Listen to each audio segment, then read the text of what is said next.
Nietzsche's philosophy offers a brutal clarity. Avoiding conflict at all costs is not a virtue, but a self-betrayal. The instinct to swallow your words and keep the peace often comes from fear of confrontation, fear of losing approval, fear of being labeled difficult. In Nietzsche's view, this habit of silence is rooted in what he called slave morality, a morality born from weakness and ressentiment, resentful hatred. While society teaches that being good means being harmless and avoiding fights, Nietzsche argues that this passive goodness is a lie built on fear. Every time you stifle your justified anger just to avoid conflict, you strengthen the chains that keep you small. In what follows, we will delve into Nietzsche's insights on slave morality, the poison of resentment, the reclaiming of one's will to power, and the inner transformation needed to become who you are. It's a challenging, at times uncomfortable exploration, but one that could forever change how you see conflict and your true self. Slave morality, the origin of our fear of conflict. Nietzsche observed that many values we consider good, being meek, obedient, self-denying, did not arise from true virtue, but from the powerlessness of the weak. In the master-slave morality dynamic, the strong, the masters, once proudly affirmed qualities like strength, pride, and courage as good, looking down on the bad as simply the lowly or weak. But those who lacked power, the slaves, resented their oppressors and inverted these values. Unable to openly retaliate, the weak redefined their traits as good. Humility, submission, and chastity became virtues, while the former virtues of the strong were branded as evil. In Nietzsche's words, this slave revolt in morality was driven by ressentiment, a deep, brooding resentment of the powerless that creatively forged a new value system to undermine their rulers. Good and evil, as we understand them today, emerged from this act of psychological warfare. This inversion of values develops out of the ressentiment the weak feel toward the powerful. In slave morality, what was once noble strength is relabeled sinful, and what was once meekness is crowned virtue. From childhood onward, many of us are conditioned by echoes of this slave morality. Don't argue, be nice, don't cause trouble. Such lessons instill the notion that confrontation is wrong and compliance is moral. We come to equate goodness with harmlessness, as if having no claws were a sign of maturity. But Nietzsche would urge us to question this conditioning. These ideals of keeping the peace at any price often mask a voluntary servitude, a way for the fearful to cope with their fear of conflict by calling their cowardice virtue. Every time you hold your tongue to avoid making a scene, ask yourself, is it really wisdom, or is it the ingrained slave mentality telling you to bow your head? According to Nietzsche, a life spent always deferring, always saying yes when you feel no, is a life governed by values that deny your true strength. It is a morality created in opposition to what master morality values as good, born not from confidence in life, but from its denial. Importantly, Nietzsche doesn't say you are weak by nature. Rather, you have been taught to suppress your strength. You've been indoctrinated to believe asserting yourself is wrong, that being good means being harmless and submissive. This mentality may keep surface harmony, but it does so by poisoning your spirit from within. Why? Because the anger and pain of continual self-suppression do not disappear. They curdle into something toxic. Resentment. Resentment, the poison of repressed anger. Ressentiment. Every time you smile and say it's fine when you've been hurt or slighted, the emotion doesn't vanish, it sinks inward. Nietzsche uses the French term ressentiment to describe the festering resentment of those who cannot or will not act on their frustrations. Resentment in this sense is more than a passing feeling. It becomes a state of being for the conflict-averse. According to Nietzsche, ressentiment arises when a vital impulse to assert oneself is blocked. The energy that would go into defending your dignity has no outlet, so it turns against yourself like a poison. Psychologically, the person trapped in ressentiment starts crafting moral narratives to justify their passivity. Instead of admitting fear, One tells oneself, I am better because I don't retaliate. I'm more noble because I forgive. I'm above arguing back. This is, as Nietzsche sharply notes, self-deception. It is a rejecting, justifying value system, a defense mechanism of the ego to mask one's own sense of weakness. Outwardly, the resentful individual appears saintly, patient, long-suffering, above conflict. Inwardly, however, unacknowledged anger and envy are boiling. Nietzsche describes this condition as life-denying, a jealous hatred that wears the white cloak of virtue while secretly wishing misfortune on those who step on it. In the Genealogy of Morals, he even calls modern moralism the most spiritual revenge of the weak against the strong. If you recognize in yourself that habit of replaying an insult over and over in your mind, imagining what you could have said but didn't, you are witnessing ressentiment at work. Each instance of swallowed anger accumulates. Nietzsche warns that over time, this will create a vicious cycle. The more you avoid confrontation, the more you feel powerless and resentful. The more resentment grows, the harder it becomes to act with confidence. Eventually, the person may identify with their own passivity, taking a bitter pride in being a good, peace-loving person who doesn't stoop to the level of conflict. This tragic self-image is what Nietzsche calls slave morality's spiritual poison. It convinces you that your cage is a lofty temple. But silence in the face of injustice is not true virtue. It's a form of complicity and self-harm. Nietzsche makes it clear that a morality born of repressed weakness only breeds more weakness. Ressentiment becomes a chronic condition, a corrosive bitterness that attacks or denies the perceived source of one's frustration instead of addressing it directly. It fuels hypocritical righteousness and covert aggression rather than open, healthy assertion. Left unchecked, this poison can rot the soul, destroying one's capacity for joy and authentic self-respect. The antidote Nietzsche offers is not to indulge in uncontrolled rage, but to radically transform the way you engage with conflict and power. Instead of letting your will be suffocated and turned inward, he urges you to reclaim it in a life-affirming way. This brings us to one of Nietzsche's central and often misunderstood ideas, the will to power. The will to power, reclaiming your will and courage. Nietzsche's concept of the will to power is often mistaken as a crude lust for domination. In reality, it is much more profound.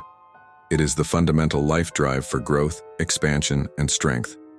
Nietzsche sees the will to power in all living things. It's the seed pushing up through soil, the lion cub learning to hunt, the artist striving to create. It is, at root, the drive to overcome obstacles and assert one's existence. As one commentator summarizes, the will to power can lead to creativity and self-mastery just as much as it can lead to domination. It is an irrational force within everyone, influencing our desires and ambitions, and it can be channeled toward life-promoting ends or stifled into decay. Under slave morality, this natural will to power is stifled. We are told to be small, to not make waves, to hide our will behind a facade of polite humility. But Nietzsche warns that when you repress your will to power, it doesn't vanish, it corrupts inside you. That corruption is what we described above. Will turned against the self becomes guilt, bitterness, self-sabotage. To heal, one must reclaim the will to power in its healthy form. This means rediscovering your inner strength and desire to live fully. It means realizing that life is conflict, not senseless violence, but struggle, contest, and growth. As Nietzsche famously said, "Wherever I found a living thing, I found there the will to power." Struggle is not only inevitable, it can be life-affirming when approached consciously. How can you begin to reclaim your will to power? Nietzsche might say, start by saying no. Even in small ways, practice asserting boundaries and preferences.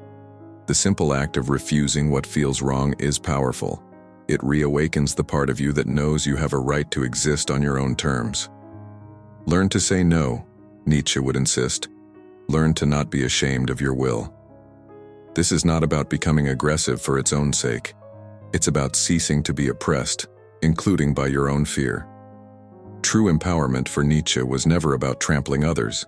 It was about overcoming the timid, fearful version of yourself that slave morality has conditioned.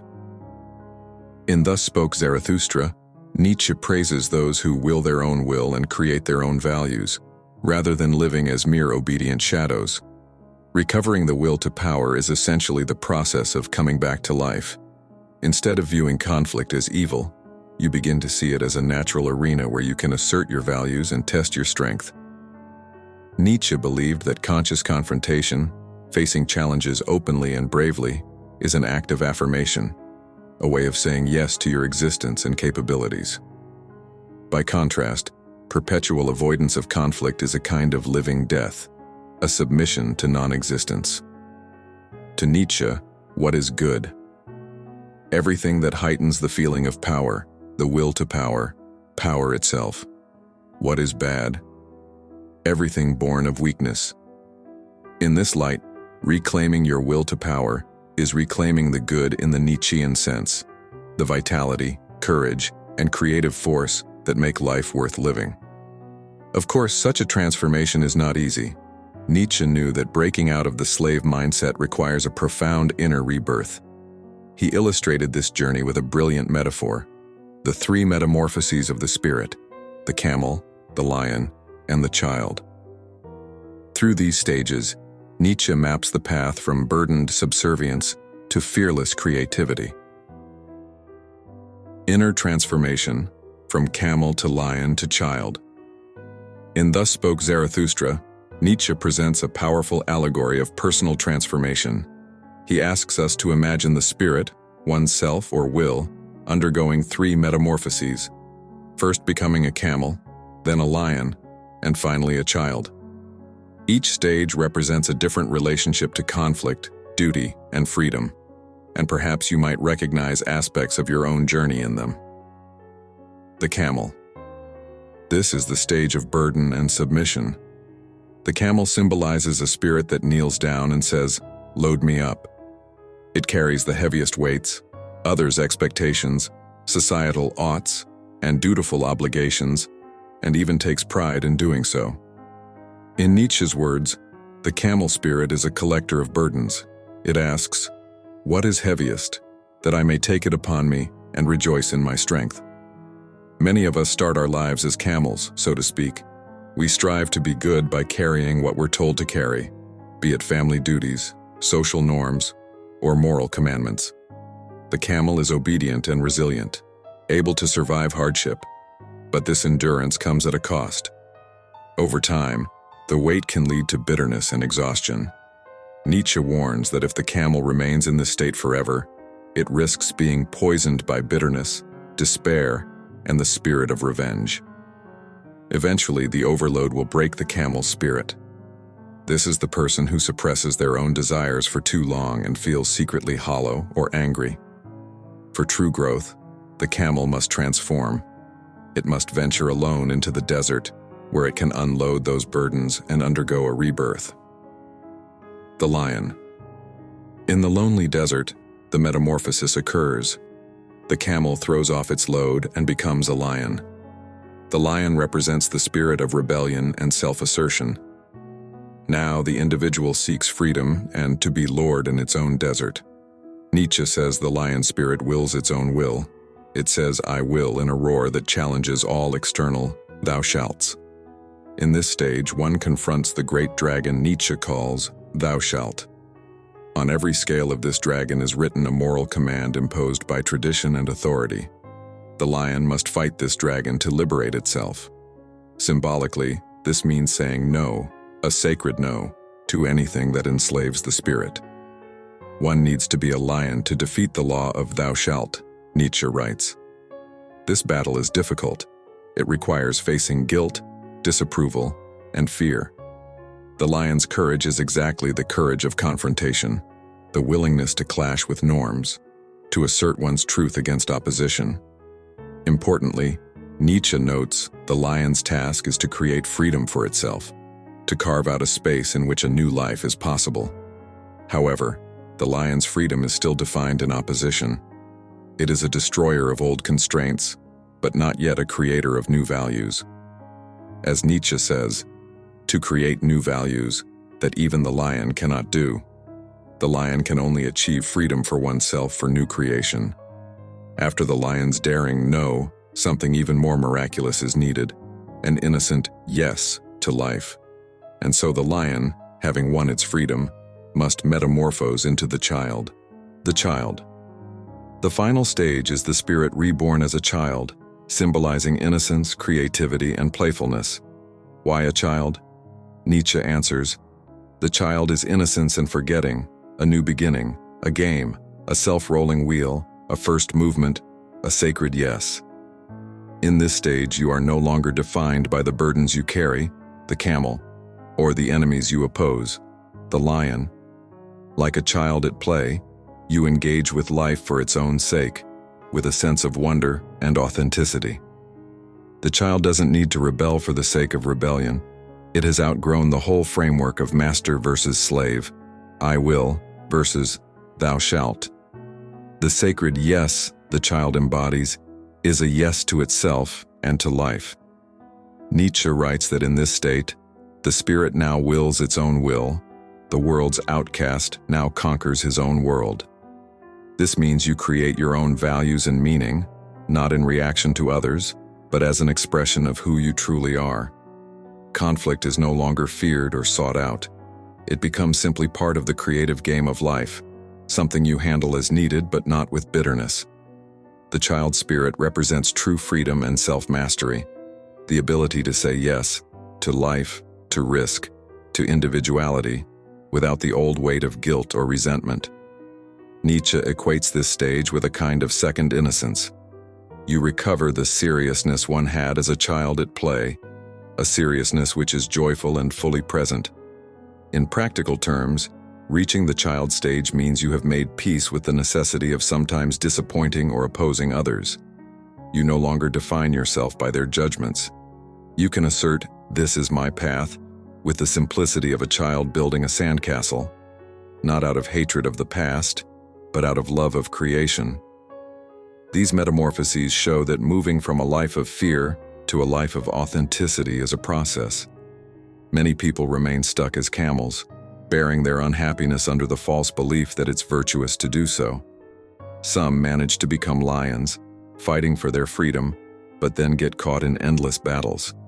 The goal, Nietzsche suggests, is to become the child, to truly become yourself, free and creative.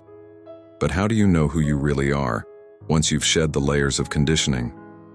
Nietzsche's challenge to each of us is encapsulated in the phrase, "Become who you are." Becoming who you are, conflict as self-revelation. Become who you are. Nietzsche used this ancient Greek maxim, attributed to Pindar, as a call to individual authenticity. Importantly, he knew that becoming your true self is an act of creation, not passive discovery. It requires peeling away the layers of social conditioning and fear that have accumulated over the years. And here is the uncomfortable truth. The conflicts you avoid are often the very crucibles in which your real self would be forged. Think about it. How do you know what you truly value if you've never had those values tested in confrontation? If you always go along to get along, you may be living other people's values, not your own. Nietzsche observed that most people never become who they are. They live and die as someone else's idea of a good person, be it their family's idea, society's idea, or a religion's idea. Every time you say yes against your will, every time you stay silent when your integrity screams to speak, you are drifting further from yourself. Eventually, the mask sticks. You forget there was ever a face beneath. This is why Nietzsche sees the fear of conflict as a genuine existential threat. It keeps you from ever confronting the world, and thereby confronting yourself. He wrote that modern individuals often wear 1,000 masks and play 1,000 roles, and die never having found the one who was behind all those masks. To become who you are, then, requires courageous friction with the world. Conflict, when chosen conscientiously, can act like a hammer and anvil. It can sharpen and define your identity. When you finally say, "No, I will not accept this," or "This is what I stand for," you clarify your own values.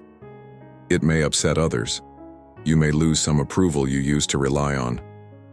But Nietzsche would argue that this initial pain is necessary for a more profound fulfillment, the pride and wholeness of living authentically.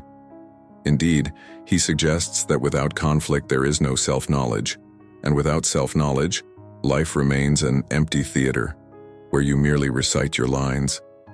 The real you emerges in the struggle between your inner voice and external pressures.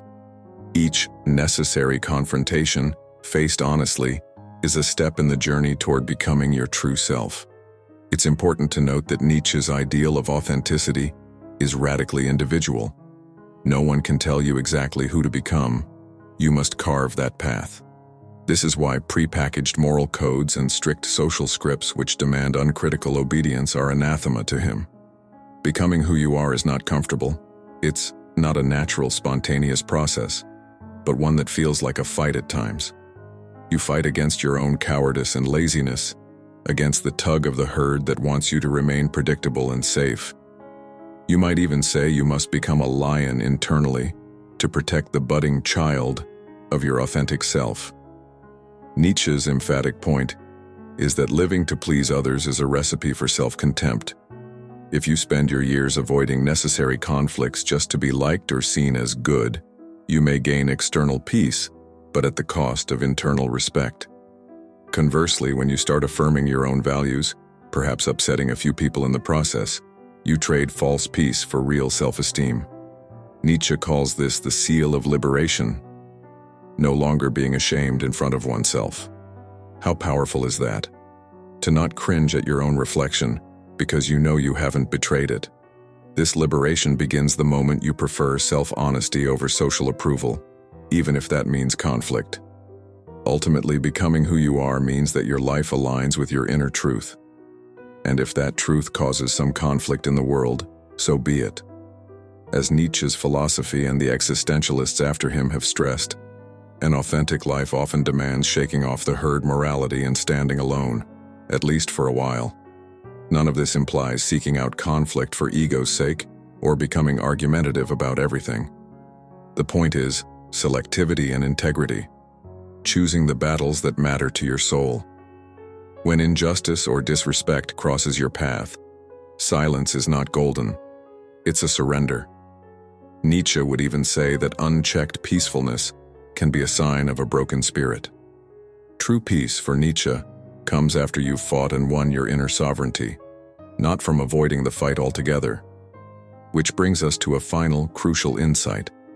Staying silent in the face of what oppresses or diminishes you is not just a personal failing, but a tacit endorsement of the status quo that harms you.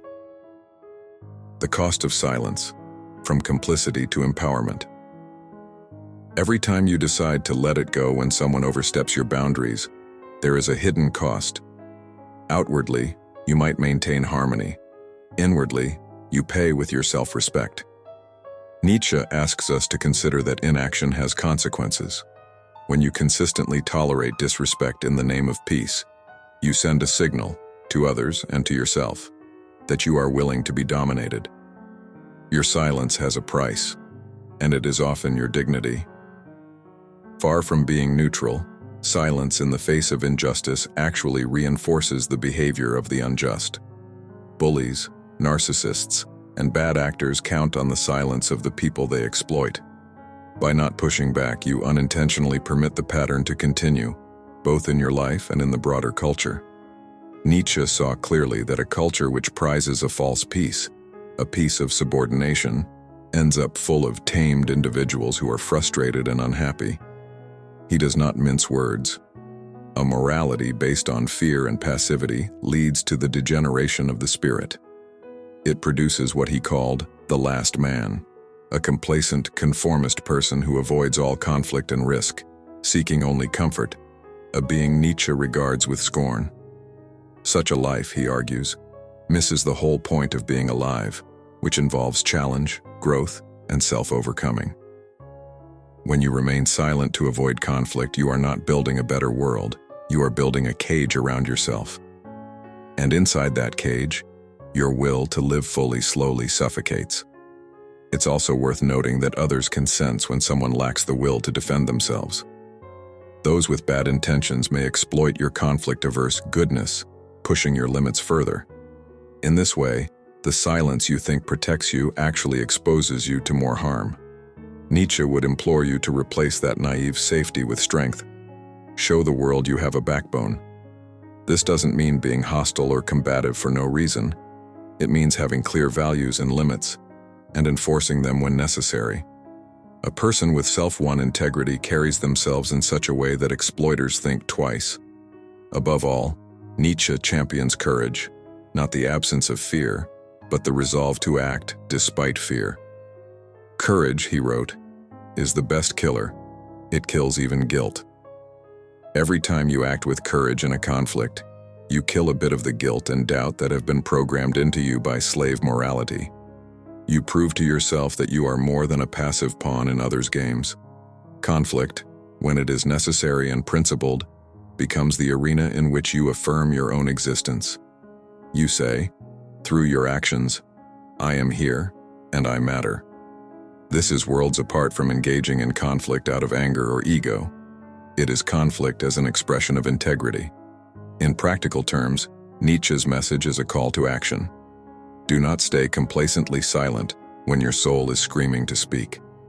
If someone violates your dignity, if an unspoken boundary is crossed, speak, act, refuse. No, you shouldn't fight over every triviality or become a perpetual rebel without cause. But when it matters, when your inner voice says this is wrong, trust that voice and let it be heard. The next time you catch yourself thinking, better to let it go, it's not worth arguing, pause and ask, am I being wise or just afraid? Being bigger than this should not mean shrinking yourself. True maturity, in Nietzsche's eyes, is not passive avoidance, but the power to confront reality honestly and creatively. In conclusion, Nietzsche does not promise that any of this is easy or free of pain. Breaking the cycle of submission can feel like stepping into fire. You may indeed face moments of isolation or criticism as you assert yourself in ways you never did before. But Nietzsche assures us that what you gain is infinitely more valuable: your own life.